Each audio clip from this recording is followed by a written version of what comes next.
There he is. Oh, I didn't There even put he my hat is. on. Sorry. I'm going with the Golden Dome Award here. No, I just cut mine too. Yeah, yeah. I I try to do mine about every other day or so. Some days I forget and reach up and it's a little fuzzy. Good morning, Beverly. Oh, Man, I tell you, fall it feels like it's coming a little bit early this year. Um, right on the edge of it. loving the really good monsoon pattern we got going right now.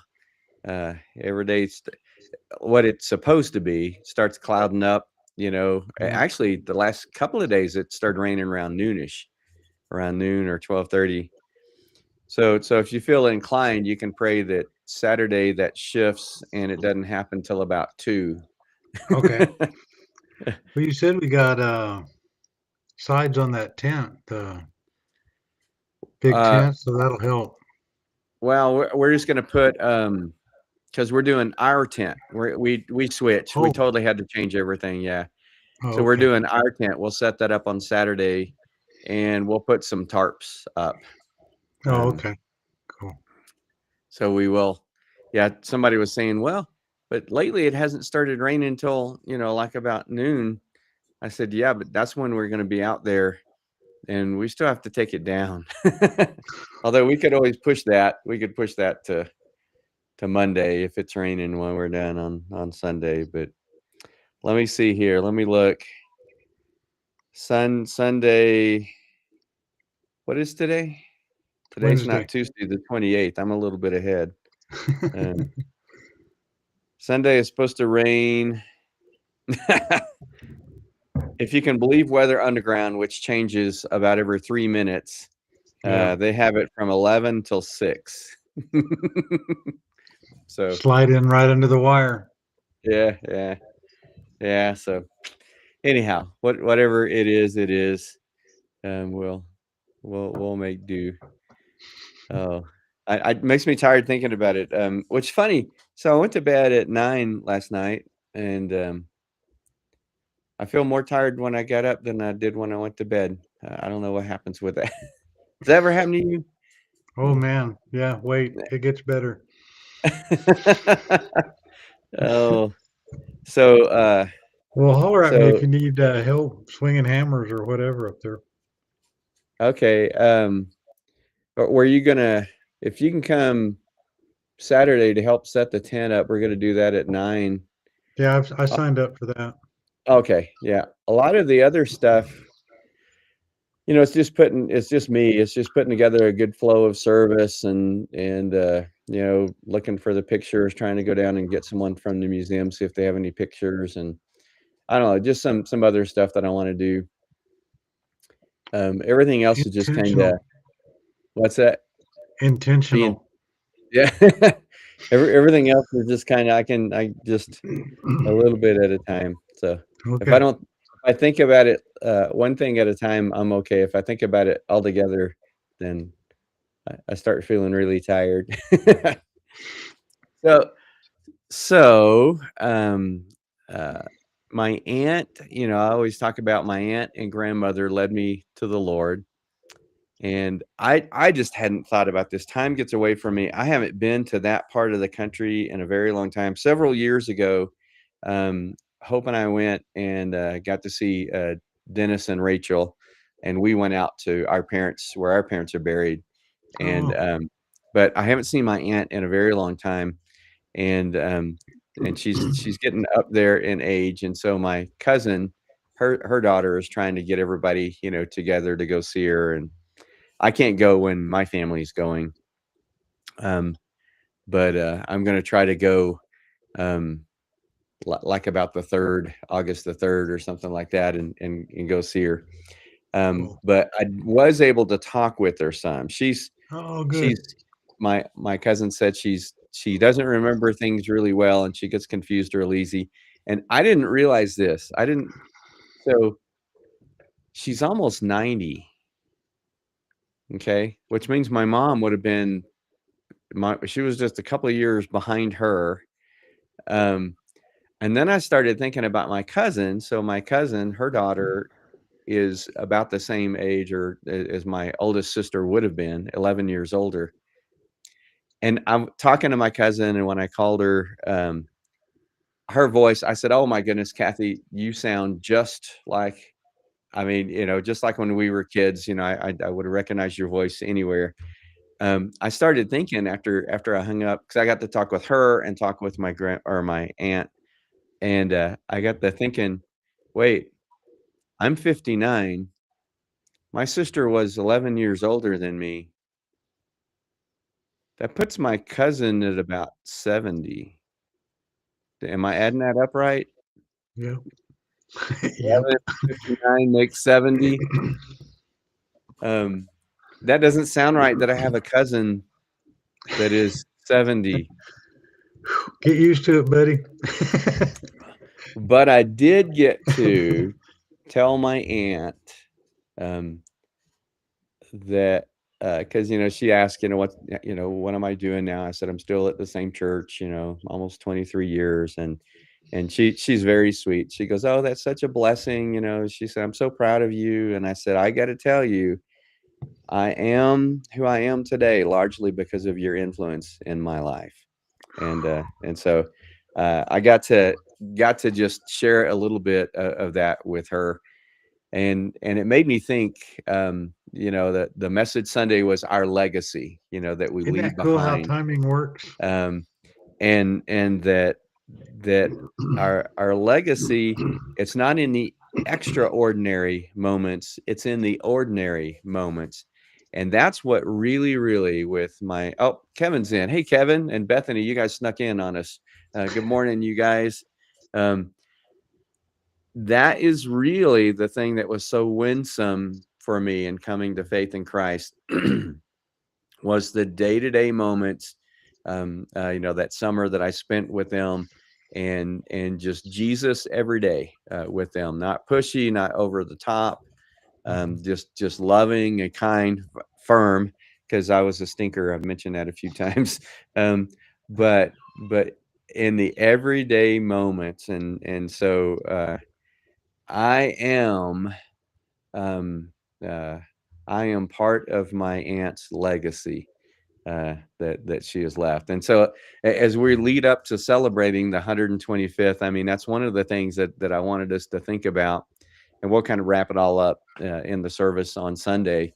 But not just, first of all, we don't ever want to discount everything that's behind. We have a great heritage here. I don't know. I guess there are other Baptist churches in New Mexico that are 125 years old, but I don't know of any. Yes, That's there's a gonna long be time. I'd say up in Santa Fe area, maybe. Yeah, could be. I should try to do a little bit of research so I can mention that on Sunday. But 125, and think of everything that this church has seen. Oh yeah. I mean, 1901. Half as old as our nation. Yeah, it has seen every major thing our nation has gone through. One of the things that I didn't mean to skip it, but I did skip it. Well, yeah, no, we didn't get to see that. Never mind. I'm glad I didn't say it, because that we didn't see the Civil War. That was in 1845. Yeah. Just barely missed it. Yeah. But we have seen, except for the Civil War, every major thing our country has gone through, this church has been through. World War I, the Great Depression, World War II, Korea, Vietnam. I mean, I didn't even say, Desert Storm, Afghanistan, 9/11. And we talk about the pandemic, but in the 20s, isn't that when the Spanish flu hit? Yeah. Yeah. So this church was here then, in the 20s. So I was thinking about the Civil War. The guys who built this church would have been in their prime that were in the Civil War. oh yeah. If they Yeah, so that was served still in their pretty, teens. Yeah. pretty fresh on their minds. And what a great heritage that somebody, this group of people, they actually started talking about it. I read before Cloudcroft was an official village. So 1898, somewhere around there. That sounds so crazy, doesn't it? Crazy. That's from the 1800s, Jim. We're from the 1900s, and that sounds old. Yeah. We But read in Bible study this morning that there's a saying that says the brand runs deep, that the impact leaves a mark. And they did. So we don't ever want to discount the great heritage that we come from. We do want to be careful that we don't live in the past.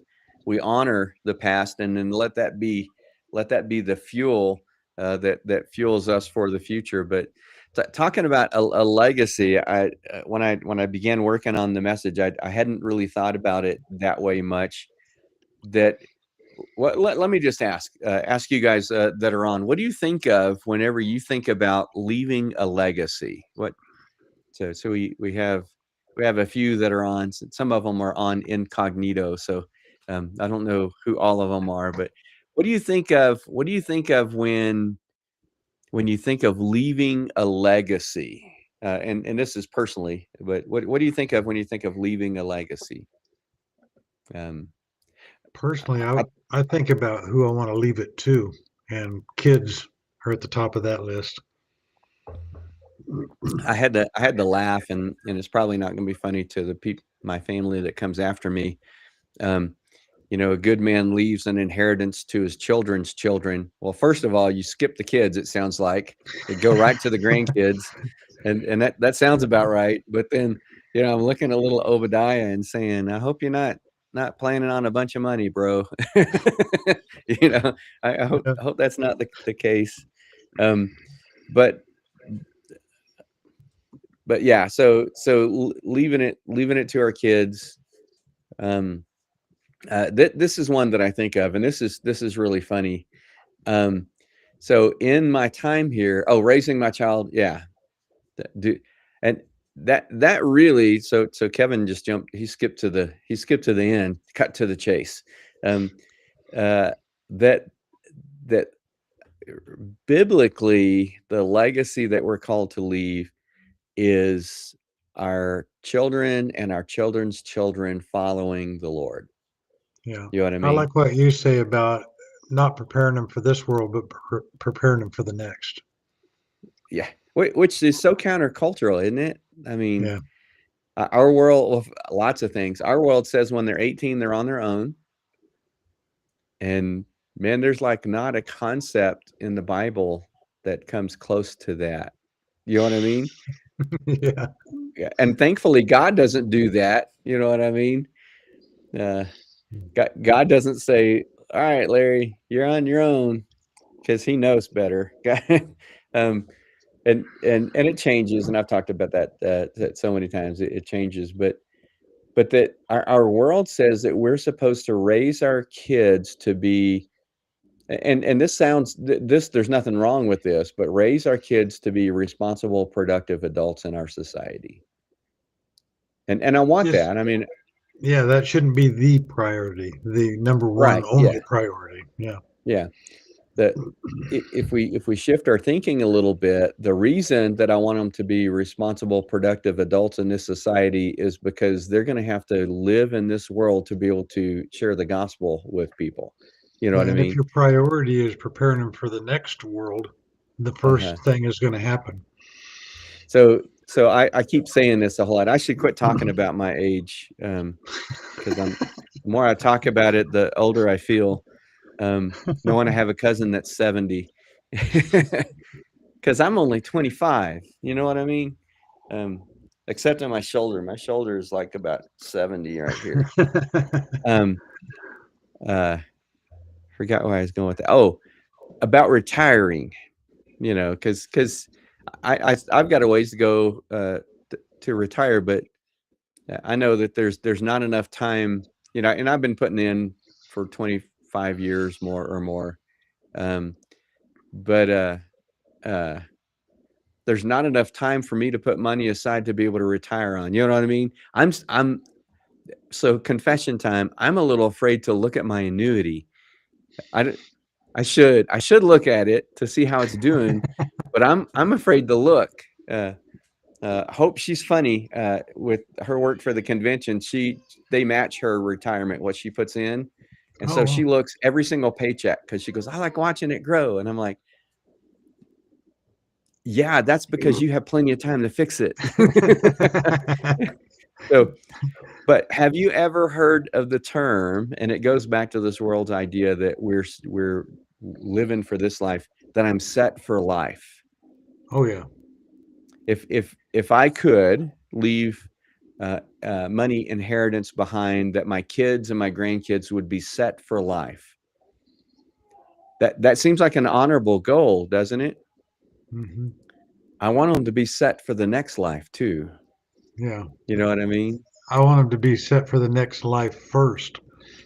Oh Let yes, everything yes, else follow. Yeah. yeah, yeah. If they struggle in this life, I feel for them. But Jesus almost kind of promised that in this world you have trouble, as long as they have His presence and peace for eternity.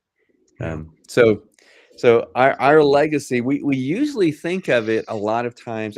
One of the things that I think of is, in fact, in my time here, I've run across two people that immediately have recognized, actually three, immediately recognized their name. One of them was Stagg. And I don't know if you remember, Harry Stagg was our state missions offering. That we used to call it the Harry P. Yeah. Stagg State Missions Right. Offering. Right. Yeah. His nephew has been to our church, and Oh I'm wow. like, hey, I know that name. Another one was, and I'm going to forget one of them. That's terrible. Only three things to remember. Oh, one of them was our associational missionary that we had for a while, Gary Buckner. Hmm. And as soon as I met him, I said, hey, I'm from Fort Worth. There was a Buckner's Children's Home. He goes, yeah, that was my grandfather that Wow. started the Buckner's Children's Home. And then recently, within the last year, I met somebody named, his last name was Enlow. And I said, wait a minute, Enlow we Camp. have a state camp that is Yeah. Enlow State Camp. And that was his dad or grandfather that Wow. started that one. And so a lot of times we think of legacy, you leave this foundation behind, and all it is really cool. Some of them that give this big endowment, this foundation that gives scholarships to kids and helps raise money. St. Jude's, one of those, big things that raise money for kids' cancer and treats them, which is cool. I don't know if you know, well, obviously you do know about St. Jude's. They provide everything for free, and even, stuff for the family to stay and stuff. Mhm. We think of legacy kind of that way, this thing that we leave behind when we leave.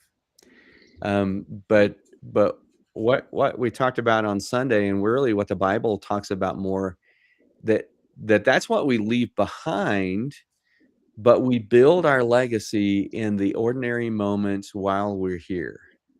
And we've been talking about this a whole lot. I did a parenting series in between Mother's Day, Father's Day. And so we did that, but that the ordinary day-to-day moments, that's the legacy that you leave or build. Small impacts over time. Incremental. Yeah, and that works. I don't, I should see if that's a quote somewhere that I've stolen along the way, or if I just came up with that myself. Small incremental investments over a long period of time yield the best results. Yeah. And that works with the legacy. That it's the ordinary moments in life that you're able to build that legacy that we leave on. Well, those extraordinary moments, for the large part, I think are artificial. And I don't mean that in a bad way, but they're not representative of daily life or they wouldn't be extraordinary. Oh yeah, So yeah. if I'm looking at the pattern I want to match, it's not what happened on Tuesday, the 23rd, when we did so and so. It's that long path that you can sit on, depend on as a firm foundation. And actually, if we're smart, if we do this right, we can combine the small ordinary moments in building a legacy with those stones of remembrance. When we're talking about our heritage, we can use those big moments to kind of put an exclamation mark on all of the ordinary moments. I Yeah. was just When they thinking, when they represent the firm foundation, that's the normal pattern. yes, yes. Yeah. Um, so we talked about, I think we talked about last week, in our heritage, one of the ways that we can remember stuff like that is to do, oh, I know it was, like a blessing jar or a blessing Oh, yeah, box. yeah, yeah. And then this is something that I want to try to do, maybe um, do that during the year. And I've got this little chest to put it in, and then on at Thanksgiving you can pull them out and just rehearse those, those things. And if you leave that in from year to year, how cool would it be for Obadiah or his kid to pull that out and say, "Hey, look, there's great grandpa Baldy," or who knows what they're going to call him. You know, great. Here's what great grandpa said. That is so cool. To be able to do that. We mentioned about was it your granddad's Bible, or Yeah. your to have that. And so that would be the kind of thing. But we just need to remember that it's the everyday moments in life that we build our legacy. And so in a similar way, it's that way with our church too.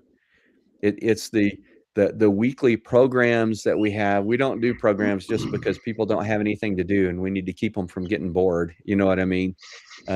It's the weekly, our weekly worship time, our weekly Bible studies, all of the weekly programs that we do. We're building a legacy, um, They're for those that cogs are in going a to. wheel of progress.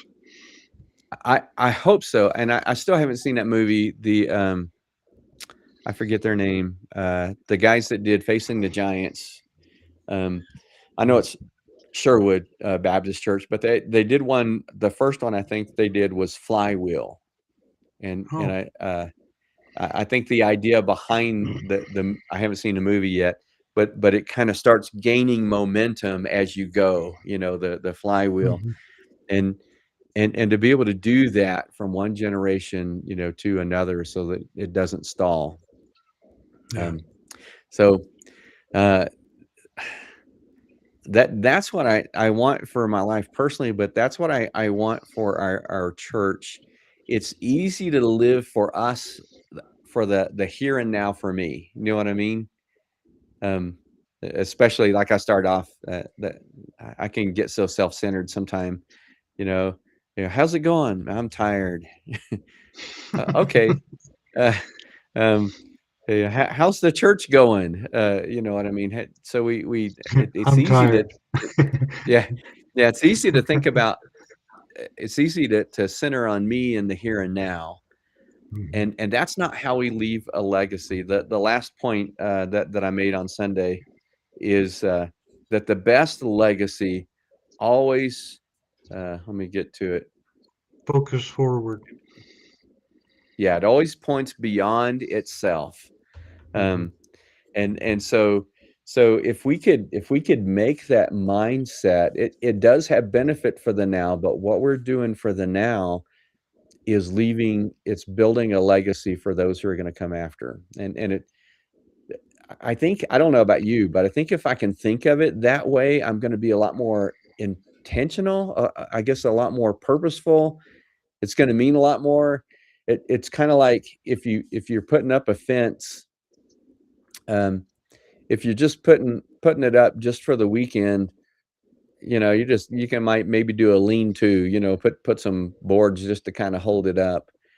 And that's kind of how we live life a lot of the time. Well, it's just for today. It's just for today, So it's Mhm. just gotta make it through tomorrow, Um, and and if we start living our life like we know we're living it for a legacy, then we're gonna build things that are more permanent. We're gonna do things that are more lasting.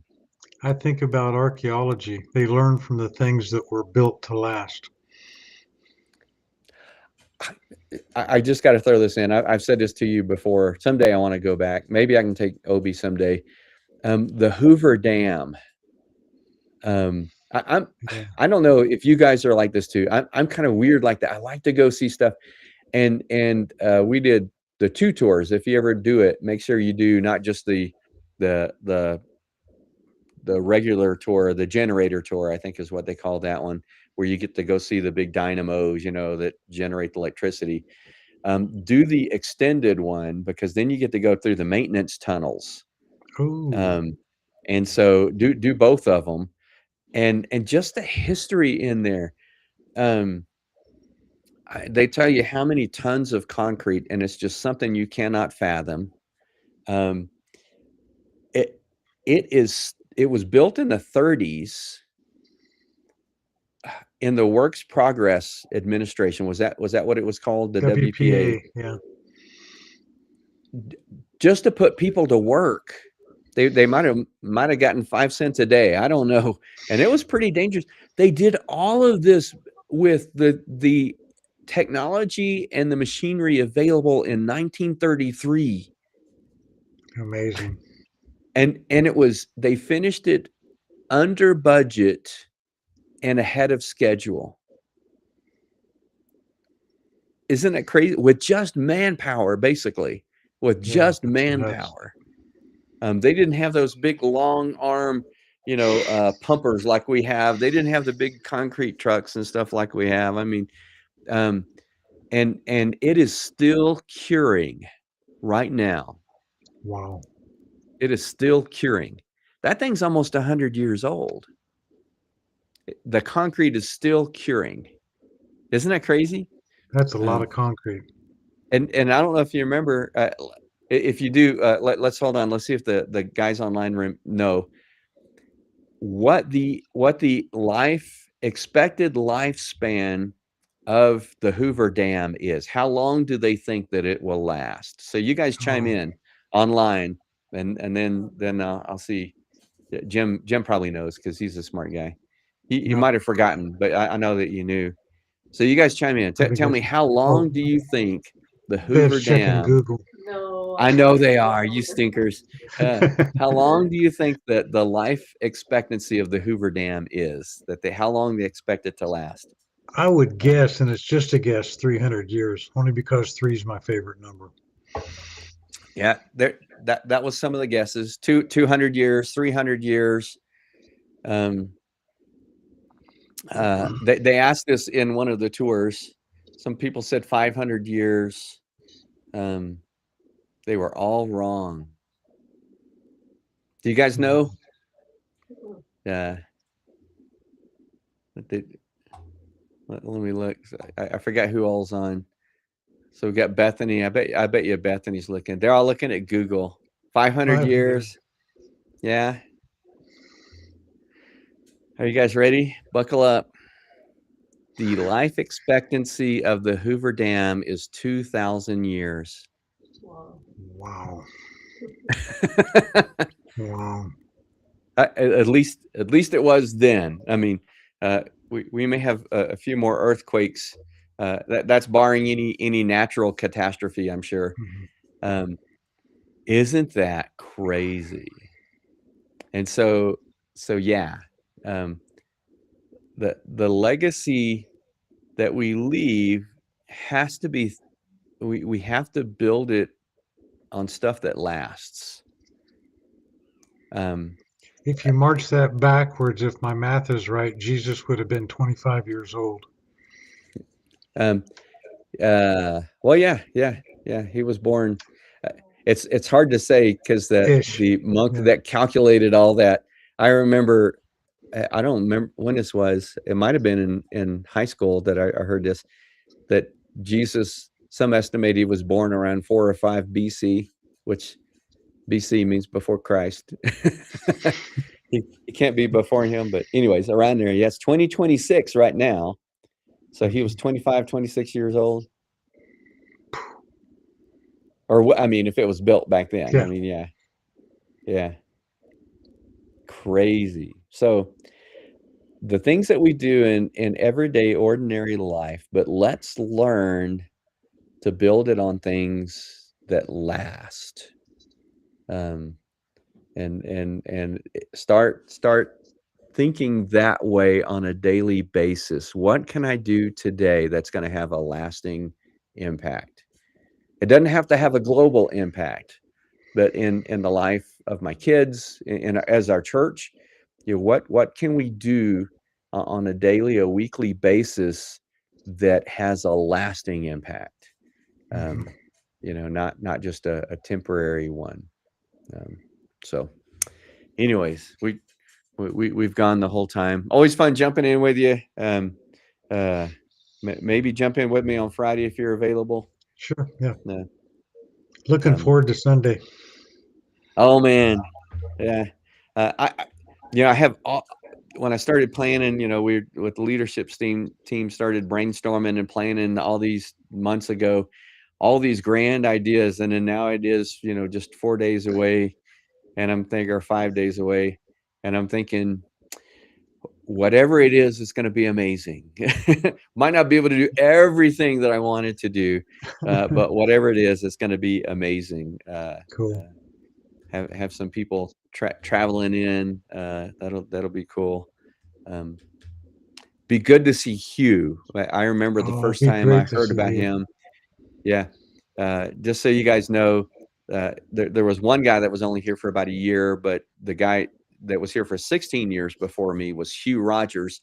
And so we had Hugh Rogers, and then we had to slip it a little bit, and then it's Larry Hugh Evans. So he and I share a name, but mine is the middle name. So we get Mr. Rogers with us on Sunday. Fantastic. Not the Marine Corps Mr. Rogers, the other one. I don't know. Hugh Rogers might have served in the Marine Corps. We'll find out. So cool. Well, let me pray for you guys, send you out into your week, and we'll see you on Friday. And so Friday, what I want us to talk about is what are some practical steps that we can take to make sure that we're building a legacy, first of all, that's worthy of our mission. That's what the message on Sunday is going to be, a legacy worthy of our mission, but one that's going to last. Because we can talk about it a whole lot, but then today will zip by before I know it. And if I go to the end of the day and say, what did I do today that's lasting? That's a scary thought. Don't do that if you plan on getting any sleep. Okay. I'll pray. Lord, thank you for your love.